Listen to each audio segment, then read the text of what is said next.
Hello everyone, I'm really glad you're here. Tonight, I want to help you let go of the day and ease into rest. I know many of you use these videos to fall asleep, and it means a lot to be part of your nightly routine. So if you haven't already, take a moment to like the video and subscribe. It truly helps. Now, settle in, close your eyes, and let's begin. Story number 1.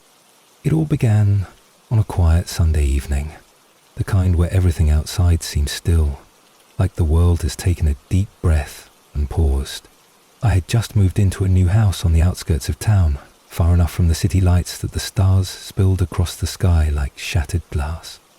It was the kind of silence you don't often experience in the city. No passing cars, no chatter from the neighbours, just the occasional rustle of wind in the tree. I remember sitting on the porch that evening, sipping warm tea and watching the last traces of sunlight fade behind the hills. There was peace in that moment, a delicate kind of comfort that only new beginnings can offer. The house was old, yes, but it had charm. Wooden floors that creaked like whispers and windows that framed the landscape like paintings. Little did I know that sense of peace would not last long. The first strange thing I noticed was subtle, a sound, distant but unmistakable, like someone walking through gravel just outside the house. I brushed it off as an animal, or maybe even my imagination adjusting to the unfamiliar quiet. But the sound persisted. Soft footsteps just beyond the window. Each night they returned, never approaching too close, always lingering at the edge of perception. Then things began to move. A vase on the mantel tilted ever so slightly each day. A photo frame fell, but without any draft or tremor to explain it. The door to the attic, which I never used, creaked open on its own despite being firmly shut the day before. I tried to ignore it, chalking it up to the quirks of an old home. Still, unease crept into my nights like a fog, subtle at first, but growing thicker with time. One night, I woke up to a tapping sound, not from the walls or the floor, but from the inside of my closet. Tap, tap, tap. 3 slow knocks, rhythmic and deliberate. I sat up, heart pounding, unsure if I was still dreaming. The room was dark, save for the faint glow of the moon filtering through the curtains. I stayed still, listening. The knocking stopped. Cautiously, I got out of bed, opened the closet door, and found nothing, just my clothes hanging in stillness, shoes neatly lined up on the floor. I closed it again, trying to steady my breath. I didn't sleep the rest of the night. The next day, I installed motion sensor lights in the hallway and set up a small camera in the bedroom, more for peace of mind than anything else. But what that camera captured in the days that followed would change everything. Reviewing the footage from one sleepless night, I saw myself sleeping soundly in bed. The room remained undisturbed for hours. Then, at exactly 3:17 IEM, the closet door began to open. Slowly, inch by inch, no wind, no draft, no visible reason, and just before it reached halfway, it slammed shut with a force that jolted my sleeping form awake. But what chilled me to the bone wasn't the door, it was the shadow. A tall, slender silhouette that appeared at the foot of the bed for just a second, before fading into darkness. I rewound the footage again and again, hoping to find a trick of the light, a glitch in the camera, something logical, but there it was, unmistakable. I took the footage to a friend who worked in video editing, hoping they could debunk it. They couldn't. "It's real," he said, quietly, eyes wide. "Whatever that is, it's real." From that point on, the house no longer felt like mine. Lights flickered in patterns, as if in response to something unseen. Whispers echoed down the hallway, too faint to understand but unmistakably human. One night I awoke to find every cabinet in the kitchen wide open, every drawer pulled out. The stove burner was on, blue flame dancing quietly. I hadn't cooked in days. I called a local spiritual advisor, someone who had dealt with homes like mine. She walked through each room with incense and prayer, pausing frequently to close her eyes and listen. When she entered the attic, she stopped dead in her tracks. "There's something here," she whispered, "something that was never meant to be disturbed." She refused to say more, only urging me to leave. She didn't even ask for payment. "Just go," she said, "before it gets stronger." I tried to hold out a little longer, convincing myself that whatever was happening could be managed. But it wasn't just me anymore. My dog, usually playful and fearless, began refusing to enter the house. He'd bark at empty corners, tail between his legs, growling at walls that held no sound. Friends who visited felt uneasy, some leaving abruptly, pale and silent. One told me she felt someone breathing down her neck in the hallway, even though no one else was there. I stopped inviting people over. I started sleeping with the lights on, every night listening for footsteps, for whispers, for that familiar knock. And each night, without fail, the closet door would creak open just a little more than the night before. Something wanted out. Or maybe something was already in. The final straw came 3 weeks later. I woke to find writing on the mirror. Not written in marker or dust, but etched into the glass itself. "You belong to me."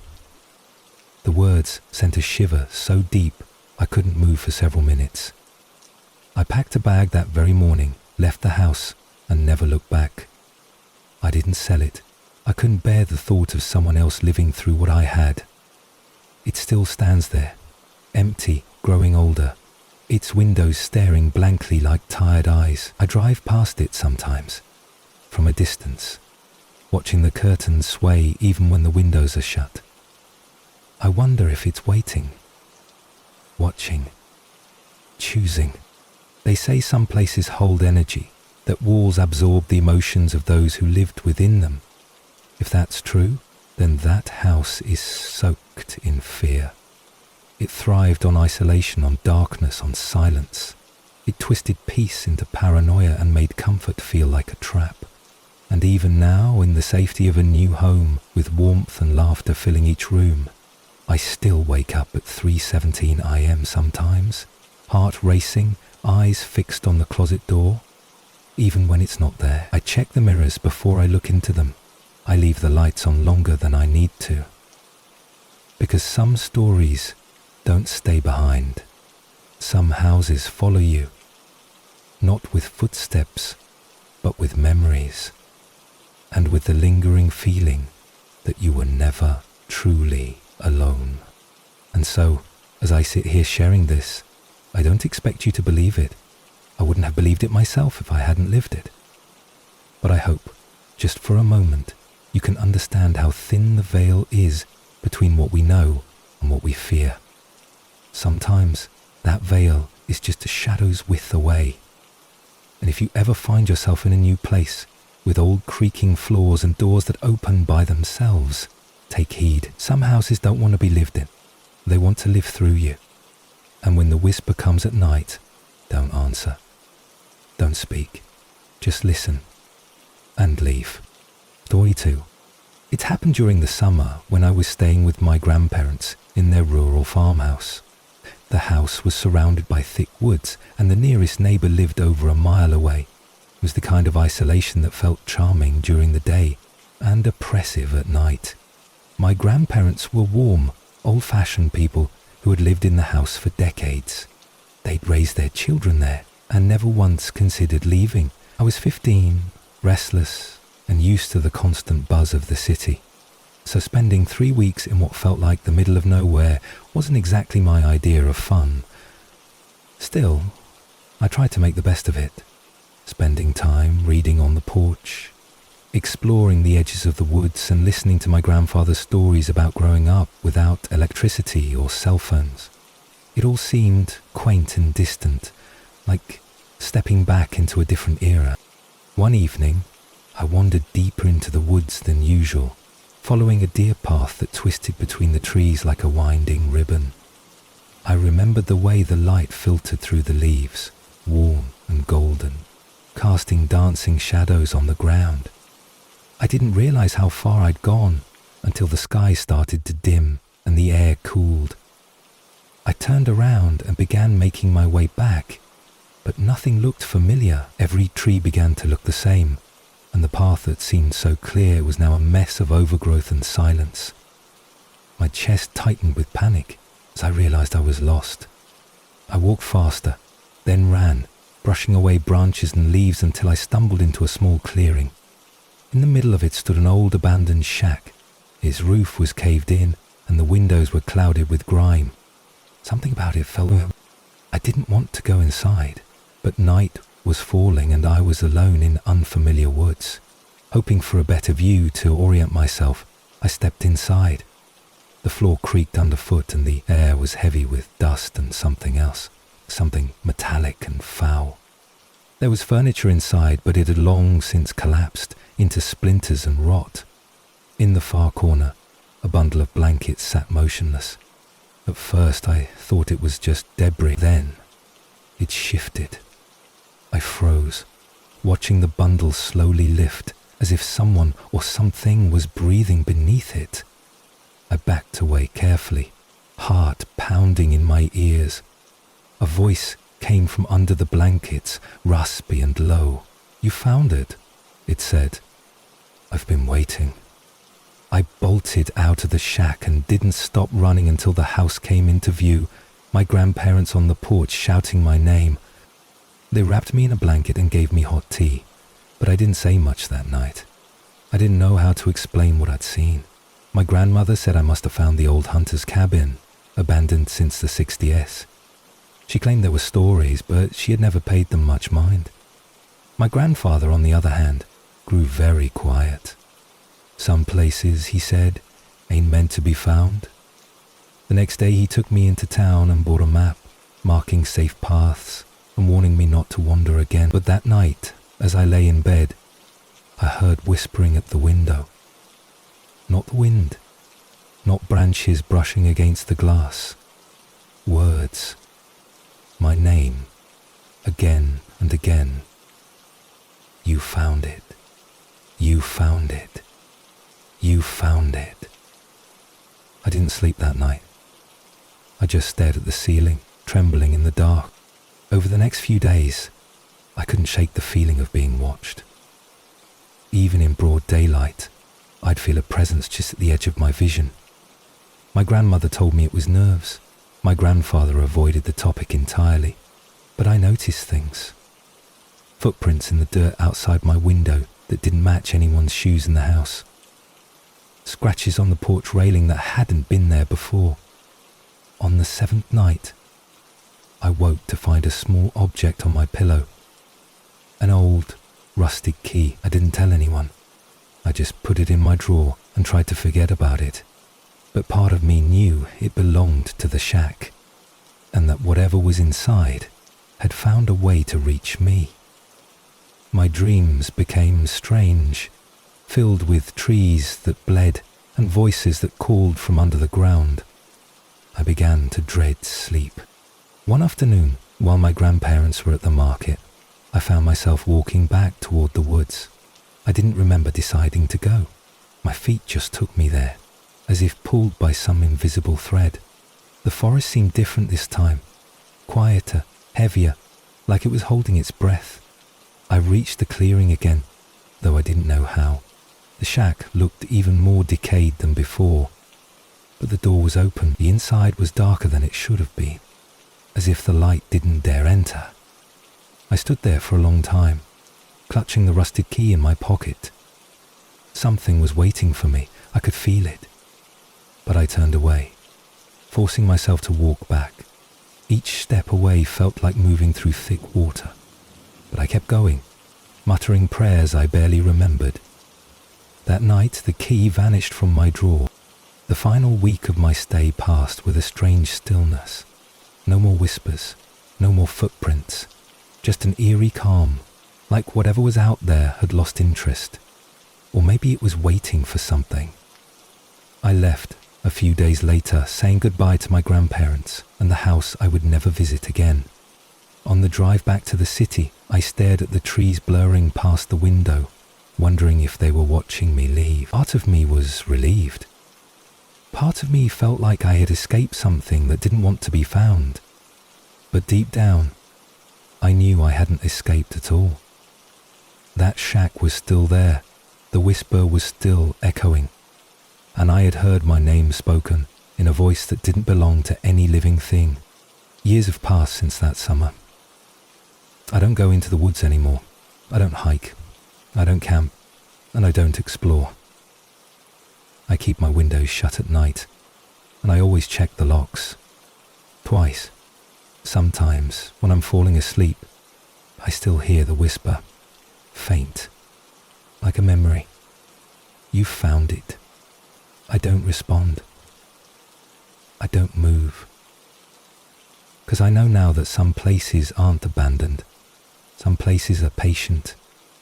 They wait for you, and once you find them, they never truly let you go. They follow, they linger, and they remember your name. The key showed up again last month. I found it in my sock drawer. Though I've moved 3 times since that summer, it was exactly the same, rusted, cold, and silent. I didn't touch it. I just stared at it for a long time before placing it in a locked box in the basement. But I know it won't stay there sooner or later. It'll find its way back. That whisper will return. The woods will call again. And when they do, I'll have to decide, do I run or do I answer? Part of me wants to know. Most of me is terrified. And every night, I remind myself, don't follow the path. Don't listen to the whisper. Don't go back. Because some things that are lost were meant to stay that way. Story 3. It started during my first semester of college. I had just moved into a dorm room on the top floor of one of the older buildings on campus. The building was constructed sometime in the 1930s and had that eerie antique charm. Wooden floors that echoed, tall windows with rusted locks, and faded wallpaper that seemed to peel a little more each day. At first, I found it cozy in a strange way. The room was small but quiet, and I liked the solitude after growing up in a loud house. I didn't know my roommate yet. He wasn't due to arrive until the following week, so I had the place to myself. Those first few nights were uneventful. I unpacked, explored campus, called home. It was a typical start.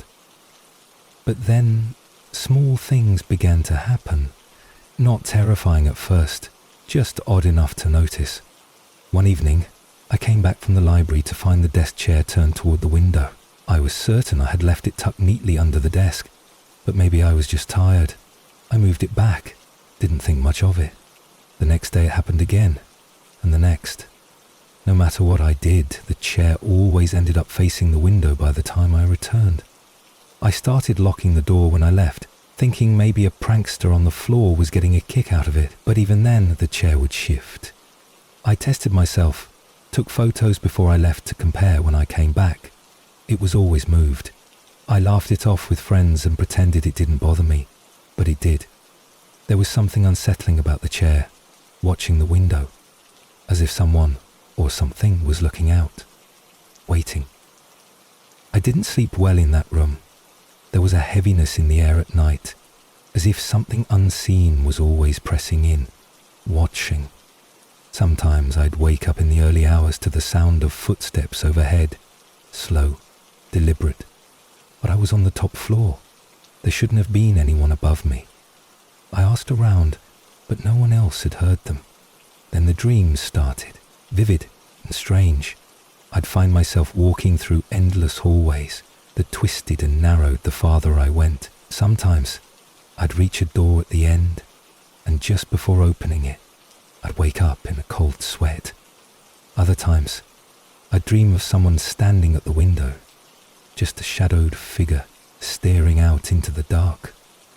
Always silent, always still, and always turning toward me, just as I woke. After about 2 weeks, I noticed something else, the window itself. The lock was always undone when I woke, even if I double-checked it before bed. I tried taping it shut, placing objects on the sill to catch if someone opened it, but nothing ever moved. The lock simply unlatched itself during the night. One morning, I found a small scratch on the inside of the glass, like a fingernail dragged slowly across it. I started keeping the curtains closed, but that only made things worse. I'd feel it even more, the presence, the watching, like the room itself was breathing when the lights went out. I confided in a professor I trusted, someone who had worked at the college for decades. He looked at me with a strange seriousness and asked, "You're in room 703, aren't you?" I nodded. He didn't say anything else, just stood up and walked away. That weekend, my roommate finally arrived. I was relieved, thinking the strange occurrences might stop once I wasn't alone, and for a couple of days, things did seem to calm down.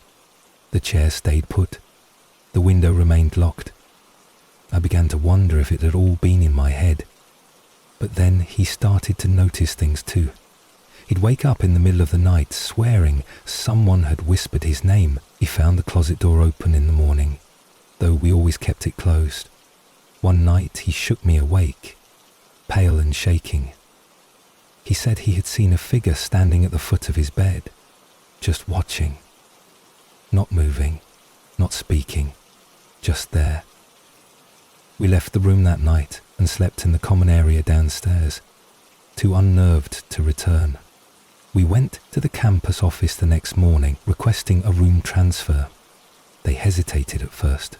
Room availability was tight, but when we mentioned the room number, the clerk's face changed. She didn't ask any questions, she just handed us the paperwork. Within 2 days, we had moved into a different dorm building on the other side of campus. The new room was bright, modern, and quiet. No strange footsteps, no moving chairs, no whispered names in the dark. Still, neither of us slept well for weeks. It was as if the echoes of that place had followed us, clinging to the edges of our minds.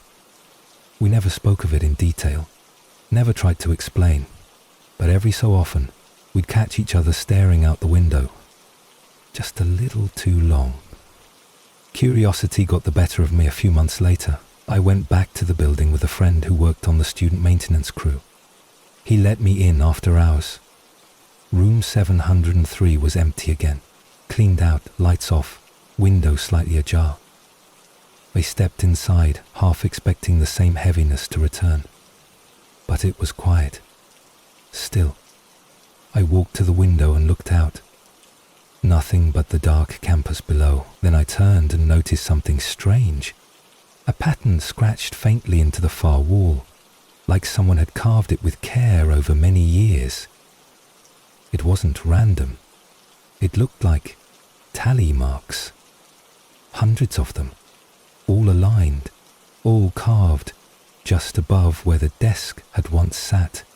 I never returned to that room again. But every now and then I hear from other students. They talk about a strange unease on the top floor of that building. They mention a chair that moves, a window that won't stay shut, shadows that stand too still. I don't say anything. I just listen, because I know what they're feeling. I've been there. I've felt it. Whatever lives in room 703 doesn't want to be seen. It wants to be remembered. And it's very good at making sure you never forget. Some rooms are more than just walls and floors. Some are waiting. Some are watching, and some are alive in ways we'll never fully understand. So if you ever find yourself a new place, dorm, apartment, hotel room, and things start to shift when you're not looking, don't ignore it. Don't rationalize it away. Listen to your instincts. Trust the unease. Because once something sees you, once it knows you're aware, it doesn't let go easily. It remembers you. And long after you've moved on, it may still be waiting, right where you left it. Story 4. It was a foggy autumn morning when I started the job. I had recently taken a position as a nighttime security guard at a museum located on the edge of a small town. The building was an old mansion turned historical exhibit, filled with antiques, paintings and relics dating back to the 1700 SM. My shift began at 10 p.m. and ended at 6 a.m. Long hours of silence, with nothing but dim hall lights and creaking wood floors for company. I welcomed the solitude at first. It gave me space to think, to breathe, to be alone with my thoughts. But the museum had a weight to it, a kind of stillness that didn't feel empty. It felt expectant, like the house itself was watching me as I walked its halls with my flashlight in hand, checking locks and documenting empty rooms. The museum had motion sensors and cameras, so my main task was to monitor the feeds and do hourly patrols. Most nights were uneventful. Occasionally the old pipes would groan or a draft would rustle papers in the archive room. Nothing out of the ordinary, but about 3 weeks into the job, I started noticing small changes. Items would be slightly out of place when I passed through. A vase facing the wrong way, a chair pulled out when I was sure it had been tucked in. At first, I assumed the day staff was simply careless, but the pattern grew more precise, almost intentional. One night, I found an old oil painting turned upside down on the wall. It was a portrait of a stern-looking woman with piercing eyes. I fixed it and moved on, but the next night, it was upside down again. I reported the incidents to my supervisor, but he waved them off. "Old place," he said. "Things settle. Air currents. It's not haunted, if that's what you're thinking." He laughed, but his eyes didn't quite match the levity of his voice. I dropped the subject, but I paid closer attention. I started making notes, dates, times, details of every change. A pattern slowly emerged. The disturbances always occurred between 2 o'clock and 3 o'clock a.m., and they always happened in the same 3 rooms: the portrait hall, the parlour, and the room with the grandfather clock that never ticked. I started adjusting my patrols, entering those rooms with a mix of curiosity and dread. One night, at exactly 2:17 a.m., the grandfather clock chimed once. A deep, resonant sound that filled the room like a pulse. I froze. The clock had no power. It had never worked. And yet, it spoke. I approached it slowly, heart thudding. The hands were moving, ticking forward, minute by minute, as if catching up on lost time. Then it stopped at 2:21. The room fell into silence so absolute, it made my ears ring. I backed away and left the room without another glance. From that night on, I kept my distance from the clock, but it continued to chime, only once per night, always between 2 o'clock and 3 o'clock a.m. I played the footage back from the security cameras, but at the moment of the chime, the screen flickered into static for exactly 4 seconds, then returned as if nothing had happened. It didn't matter which camera, which angle. The moment the clock chimed, the museum erased its image. I saved the files and copied them to a personal drive just in case, and I kept showing up every night, drawn deeper into the mystery. Things escalated after that. I began seeing things out of the corner of my eye, figures in the reflection of the glass cases, shadows moving in rooms I knew were empty. One night, I walked into the portrait hall and all the paintings were turned to face the wall, every single one. My flashlight flickered as I stepped further inside, the beam sputtering like a dying candle. I turned to leave, and there she was, the woman from the upside-down painting, standing at the end of the hall, pale, motionless, watching. Her eyes were exactly as they were in the painting, sharp, almost alive. I blinked, and she was gone. The room was silent. I walked out, a breath shallow, hands shaking. I didn't report it. I knew no one would believe me. But from that moment on, I no longer believed I was alone. I began researching the history of the mansion. Local records revealed that the original owner had lost his wife and child in a fire in the late 1800s. The wife's portrait matched the one in the hall. According to town legend, her spirit lingered, grieving, searching for something she lost in the fire. They said the mansion had been rebuilt on top of the ashes, preserving what little remained. Some said that her sorrow was so deep it etched itself into the walls, playing in a loop through time over and over. I wondered if I had stepped into her grief, become a part of the ritual. I started to understand the rhythm of the place, when to speak softly, when not to enter certain rooms, when to simply stand still and let the quiet pass over me like a tide. On my final night at the job, I decided to say goodbye. I walked through the museum one last time, flashlight off, letting the moonlight guide me. I stood in front of the grandfather clock at exactly 2:30 a.m. and waited.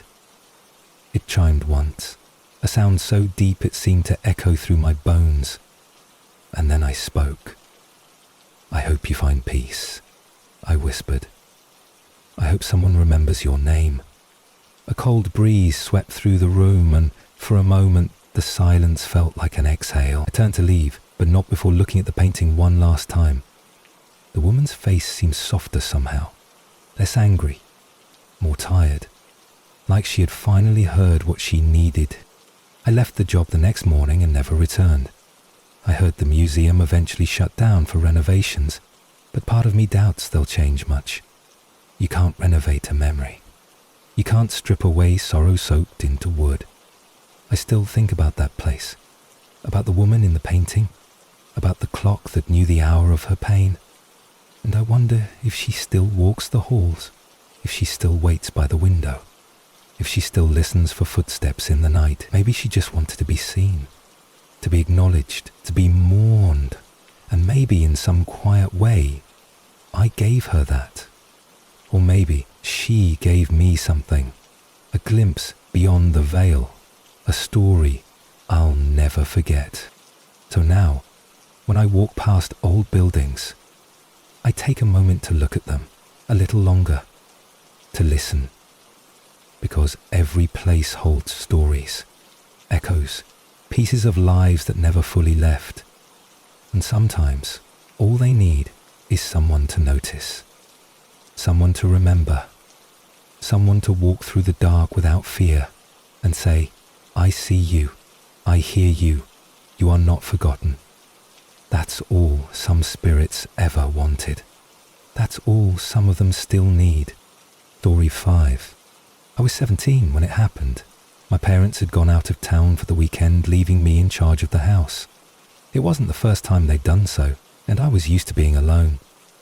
I liked the quiet. I liked the freedom to move through the house at my own pace, to eat what I wanted, to stay up late watching movies without anyone bothering me.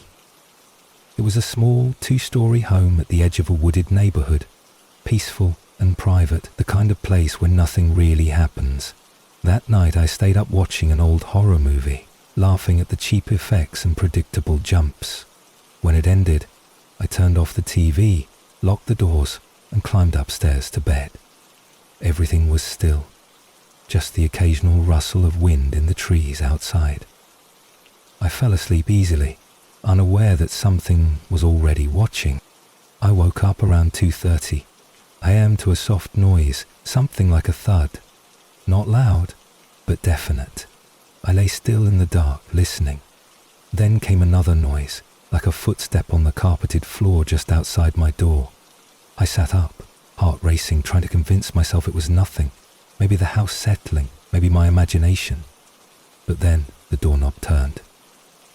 Slowly, deliberately. It didn't open, just twisted halfway before stopping. I couldn't breathe. I stared at the door for what felt like an eternity, waiting. Then, nothing. Silence. I grabbed my phone and turned on the flashlight. I crept to the door, placed my ear against it, and heard nothing on the other side. I opened it slowly. The hallway was empty. No signs of movement. No explanation. I locked the door again and left the light on as I crawled back under the covers. The next morning, the house felt normal again. Sunlight streamed in through the windows, and the air smelled like breakfast, even though I hadn't cooked anything yet. I chalked the night's fear up to a vivid dream and tried to shake the lingering unease. But when I went downstairs, I noticed something strange. The back door, locked from the inside the night before, was slightly ajar. Just enough to catch a sliver of morning light cutting through the kitchen. My skin prickled. I checked the lock, and sure enough, it was undone. Nothing else seemed out of place, but I couldn't ignore the feeling that something had been there. I called my parents, pretending everything was fine. I didn't want to worry them, but I kept every door and window locked tight the rest of the day. I even considered leaving the house, but something told me it wouldn't matter where I went. That night, I stayed up later than usual. I kept the lights on, every curtain drawn. I sat in the living room with a baseball bat across my lap, listening. Midnight passed, then 1, then 2, nothing. At around 2:45 a.m., I started to nod off. That's when I heard it again. A knock. 3 soft taps, coming from the front door. I froze. Who would be knocking at this hour? I moved slowly to the window, peeled back the curtain, and looked out. No one was there. Just the empty porch and the shadows stretching across the yard. Another knock, this time louder. I stepped back, my heart pounding in my ears. I didn't open the door. I didn't move. I just waited. After a minute, the knocking stopped. But the dread didn't. I backed away from the door, keeping my eyes fixed on it until dawn. Final night, something changed. It wasn't just noise anymore. It was presence. I woke up to the feeling that someone was in my room, standing over me. I couldn't see anything at first, but I felt it. Cold air, thick and pressing. A weight in the room that didn't belong. I reached for the lamp, but it wouldn't turn on. The bulb was fine. The switch clicked, but no light came. I sat up, heart hammering. Then, from the corner of the room, a whisper. My name. So soft I thought I imagined it. But then it came again. I see you. My blood ran cold. I turned on my phone's flashlight, sweeping it across the room. Nothing. No one. Just the quiet hum of electronics and the shadows on the wall. I slept with the light on, if you can call it sleep. I drifted in and out, never truly resting, always listening.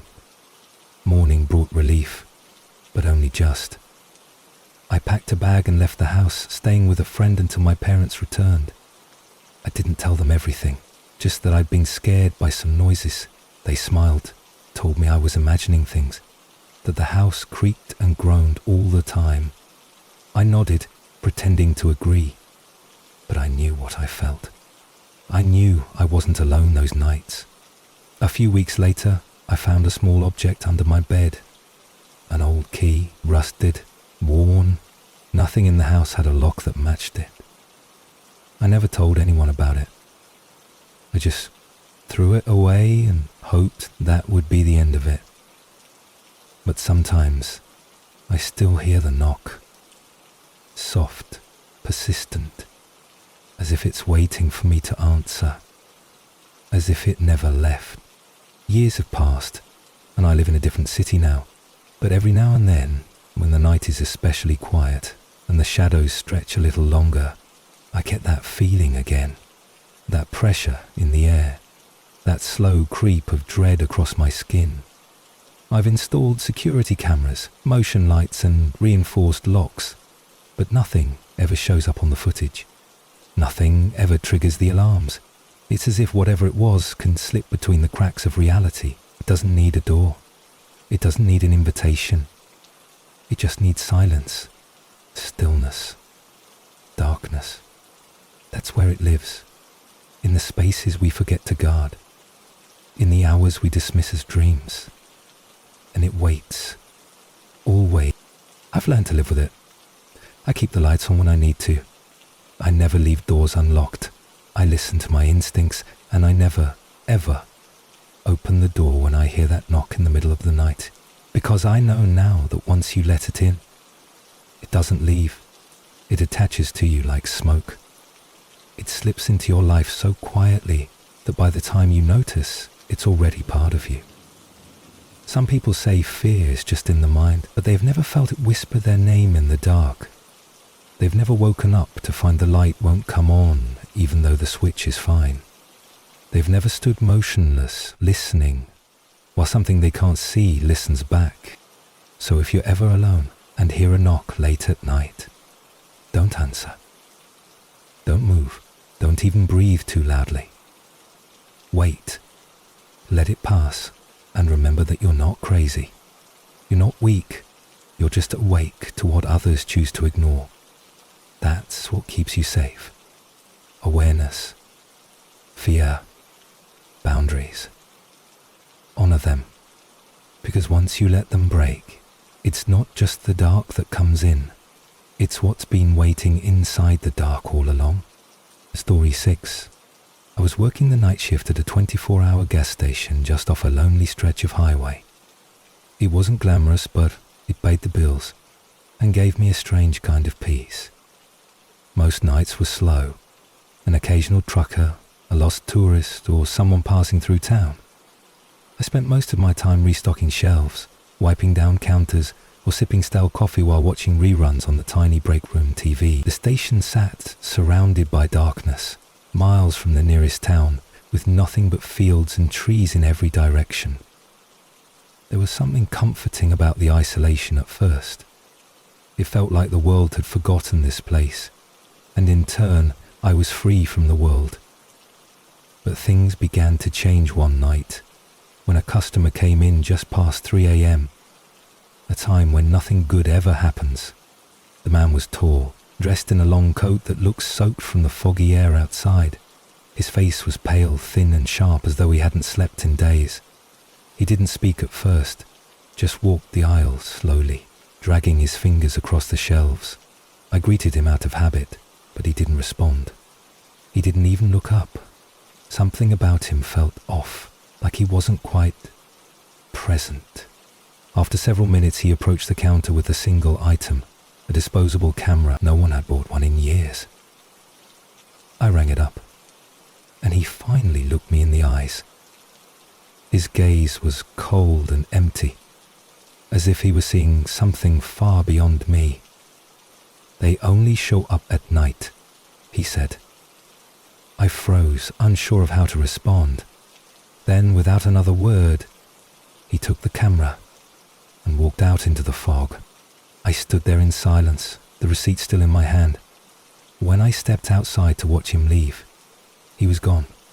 No car, no footsteps, just the hum of the fluorescent lights above the gas pumps and the swirling fog crawling across the pavement. I checked the security footage later, but he wasn't there. The door opened, the register recorded the sale, but no one appeared on camera. I chalked it up to a glitch, trying to convince myself that's all it was. But that night marked the beginning of something I still can't explain. Over the next few weeks, customers came in less frequently, and when they did, they always seemed uneasy.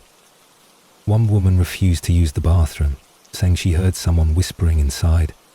A delivery driver left half his shipment on the curb, mumbling something about shadows in the cooler. I laughed it off, until I started seeing them too. It began with shapes at the edge of my vision, quick movements, as if someone had darted behind a shelf. But when I turned, there was no one there. Then, the sounds started. Footsteps in the storage room, breathing over the intercom. One night, I heard the bell above the door ring 3 separate times, but no one came in. I checked the lot. It was empty. The camera showed nothing.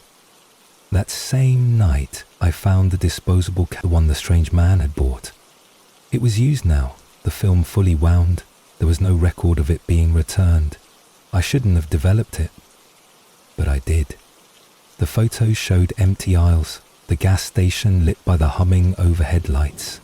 But in every photo, there was a shadow, sometimes near the counter, sometimes closer to the camera, and in the final frame, it was right behind me. I quit my job a week later. I told the manager I couldn't do nights anymore. I didn't give a reason, and he didn't ask for one. Maybe he already knew. Maybe he'd seen the same things but chose not to speak of them. I moved to a different city, far away from that lonely highway. Life returned to normal, at least on the surface. But I still think about that place. I wonder what it was about that station, that time, that man. I wonder if others have seen what I saw, or if they simply vanish before they can tell their stories. Sometimes, late at night, I hear the ding of a door chime in my mind, and I feel that same heavy dread pressing down on my chest. It never fully leaves you. A few months ago, I got a letter in the mail. No return address, no message, just a photo, one I hadn't seen before. It was a picture of the gas station at night, the same angle as the final frame on the camera. Only this time, I wasn't in the shot, but someone else was. A figure, tall and faceless, standing beneath the sign, looking toward the camera. I turned the photo over. On the back, scribbled in shaky handwriting, were the words, "They still come at night." I burned the photo and the envelope, but I still see the image when I close my eyes. I can't escape it. I don't think anyone can once they've seen. There's a part of me that wants to go back, to stand in that place again, beneath the humming lights, and face whatever truth lies in that darkness. But I know better. Some places are not meant to be revisited. They are doorways to something that doesn't follow the rules of our world. Something that watches. Something that waits. The gas station still stands. I'm sure of it. Someone else works there now. Maybe they laugh at the strange stories. Maybe they've started hearing footsteps too. All I can hope is that they pay attention, that they don't ignore the man in the fog, because once he appears, the rest follows. And if you're ever driving late at night, tired and hungry, and you see a gas station glowing in the fog, keep going. Don't stop, no matter how quiet the road is, no matter how thirsty you are.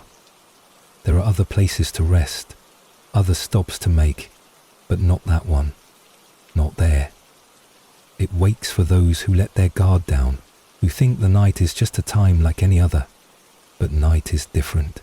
It hides what the day does not. It reveals what the sun keeps buried. And some places, especially those lit by buzzing lights and surrounded by silence, are not there to serve you. They are there to find you. So remember the man with the camera. Remember the photo. Remember the shadows that creep closer with every flash. Some places are not haunted by the dead. They are haunted by the forgotten, by what lingers in the pauses between breath and silence. And once you've seen them, they see you too. Story 7. I'd just taken a job as a caregiver for an elderly man named Mr. Harland who lived in an isolated farmhouse on the edge of a quiet valley. The listing was unusual, well paid, short-term, and with very few details. But I needed the money and didn't ask too many questions. When I arrived, the place looked like something out of an old storybook. A 2-story house with chipped paint, sagging porches, and windows that seemed to stare out into nothing. Mr. Harland was frail, soft-spoken, and rarely moved from his bed. He had no family, no visitors, and no modern technology in the house. Everything inside was old. His furniture, his books, even the clock on the wall, which ticked slowly, as if time itself had slowed down within those walls. My job was simple: cook, clean, keep him company. But the air in that house carried something heavy. Mr. Harland spoke very little, and when he did, his words were cryptic. "Don't stay in the hallway after midnight," he once whispered, barely audible. "It doesn't like to be watched." I laughed it off at the time, assuming it was the kind of strange superstition that old people sometimes develop after a lifetime alone. But there was something in his voice, a trembling seriousness that unsettled me. The hallway in question was long and narrow, lined with closed doors that led to rooms he never spoke about. I respected his wishes and avoided it when the sun went down. But curiosity gnawed at me each night. What was behind those doors? Why were they always locked? And what did he mean by it? A week into the job, I started hearing things.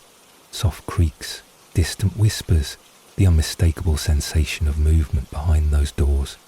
It wasn't loud or alarming at first, just subtle enough to make me question whether I truly heard anything at all. One night, as I passed the end of the hallway on my way to bed, I saw a shadow slip across the floor. There were no windows nearby, no light source that could have caused it. I froze, staring down the hall. It was empty, the doors still shut. I told myself it was nothing and forced myself to walk away. But sleep did not come easy that night. The old clock downstairs chimed twice, and I lay in bed, listening to silence stretch thin across the walls. The next morning, I asked Mr. Harland if there had ever been anyone else in the house. He closed his eyes for a long moment before saying, "They used to live here, but they never left."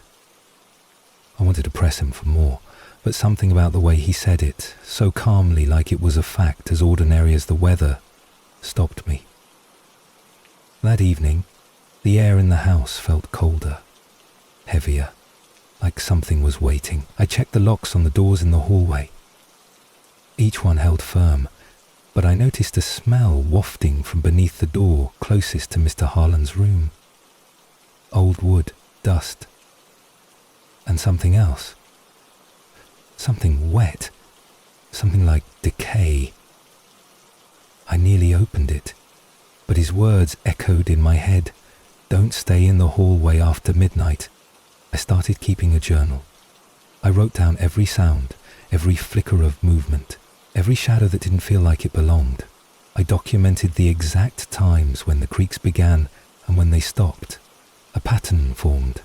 Every night, at exactly 12:04 a.m., the door closest to the kitchen creaked slightly open, never more than an inch, and every night I found it shut tight again by morning. I never touched it. I never dared, but I began to wonder if something inside was testing the boundaries, slowly inching toward freedom. And then one night, the door didn't stop at an inch. It swung open with a long, slow groan, revealing only darkness. I stood frozen in the doorway to the living room, staring into the yawning void, feeling the temperature drop with each passing second. Then I saw it. A figure, crouched low to the floor, too thin to be human, its limbs wrong in proportion. It crawled forward, jerking in slow, unnatural movements. Its face was hidden in shadow, but I could feel its eyes. I slammed the door shut and leaned against it, heart hammering in my chest. I dragged a heavy bookcase in front of it, and for the rest of the night I sat across the room, watching, waiting. It never made a sound. It never tried to open the door again, but I could feel it, waiting, breathing behind the wood. When morning came, the house was still. The door was sealed shut again, the bookcase unmoved. But I knew what I saw, and I knew it wasn't a dream. Mr. Harland never asked about that night, but he seemed weaker afterward, as if something had been taken from him. "It's growing bolder," he said softly one morning. "It knows you see it." That day I found an old photograph buried in one of the drawers, a black and white image of a family standing in front of the house. Mr. Harland as a child, his parents beside him. And behind them, near the porch steps, a dark shape, faded and blurry, but unmistakable. The same crawling shape I had seen in the hallway. I put the photo back and didn't speak of it. What could I say? The thing in the house wasn't new. It had always been there, hiding in the corners, biding its time. And now it was beginning to move. When my final day came, I packed quickly. Mr. Harland was too weak to speak, but he grasped my hand before I left. "It won't forget you," he whispered. "Be careful where you walk." I nodded, though my throat had closed with fear. I drove away without looking back, my knuckles white on the steering wheel. I don't know if he's still alive. I don't know if the thing in the hallway finally opened the last door, but sometimes, late at night, when the house is quiet and the hour drags, I feel the chill again. I hear a door creak in a place I can't see, and I wonder, did it follow me? Now, I avoid long hallways. I don't linger near closed doors at night. I listen for footsteps that don't belong and watch the corners of every room I enter. Because I saw it once, and once is enough. Once is all it takes. If you ever find yourself in an old house with doors that never seem to open, be thankful, be wary, and whatever you do, never stand in the hallway after midnight, because if you do, you may not be standing there alone. Story 8. My sister disappeared when we were children. I was 10 and she was 8, and it happened during one of those quiet Sunday afternoons that seemed like any other. We had been playing in the backyard, inventing a game with sticks and tree stumps while our parents napped inside.